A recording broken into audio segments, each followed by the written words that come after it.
തിരുവനന്തപുരത്ത് ഇലക്ട്രിക് ബസ്സിനെ ചൊല്ലി സർക്കാർ മേയർ പോര് തുടരുന്നു. ബസ്സുമായി ബന്ധപ്പെട്ട വിഷയം അടുത്ത കോർപ്പറേഷൻ കൌൺസിൽ യോഗത്തിൽ ചർച്ച ചെയ്യും. നഗരസഭാ പരിധിക്കുള്ളിലെ ഇടറോഡുകളിൽ രാവിലെയും വൈകുന്നേരവും എങ്കിലും സർവീസ് നടത്തണമെന്ന ആവശ്യം യോഗത്തിൽ ബിജെപി കൌൺസിലർമാർ ഉയർത്തും. കരാർ നിബന്ധനകൾ പാലിക്കണമെന്നാവശ്യപ്പെട്ട് മുഖ്യമന്ത്രിക്കും ഗതാഗത മന്ത്രിക്കും യോഗത്തിന് ശേഷം കോർപ്പറേഷൻ കത്ത് നൽകും. എന്നാൽ വിട്ടുവീഴ്ചയില്ല എന്ന നിലപാടിൽ തന്നെയാണ് മന്ത്രി കെ.ബി. ഗണേഷ് കുമാർ. ഗോപാൽ ശിലാസനൽ നൽകും വിശദാംശങ്ങൾ. ഗോപാൽ, കഴിഞ്ഞ ദിവസം തന്നെ ഗതാഗത മന്ത്രിയുടെ നിലപാട് നമ്മൾ കണ്ടതാണ്. കാര്യങ്ങളിൽ ഒരു വിശദീകരണം അദ്ദേഹം നടത്തിയിരുന്നു. ഒരു സമവായത്തിലേക്ക് കാര്യങ്ങൾ എത്തുമോ ഗോപാൽ? ഒരു സമവായത്തിലേക്ക് കാര്യങ്ങൾ ഇതുവരെയും എത്തിയിട്ടില്ല എന്ന് പറയേണ്ടതായിരിക്കുന്നു ആര്യ, ഹരിപ്രിയ.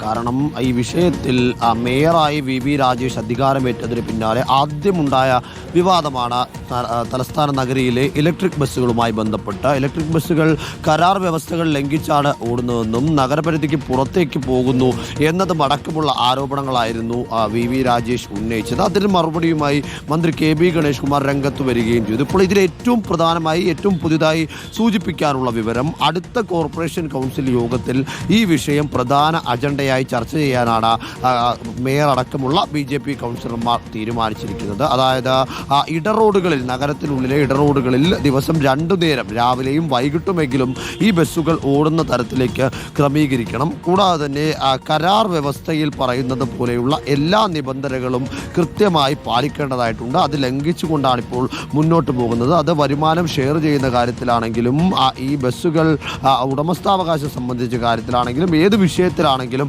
അത് പാലിക്കേണ്ടതായിട്ടുണ്ട്.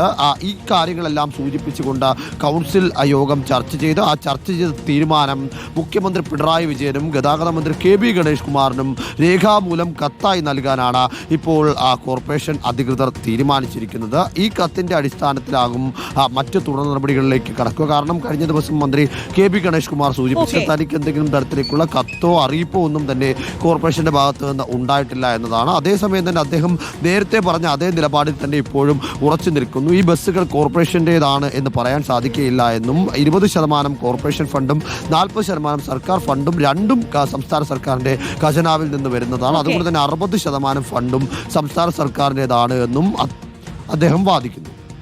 കോർപ്പറേഷൻ കൗൺസിൽ എന്തായാലും ഇക്കാര്യം വിശദമായി ചർച്ച ചെയ്യാനുള്ള തീരുമാനത്തിലേക്കാണ് എത്തിയിരിക്കുന്നത്. ഗോപാൽ ശിലാസനലാണ് വിവരങ്ങൾ നൽകിയത്.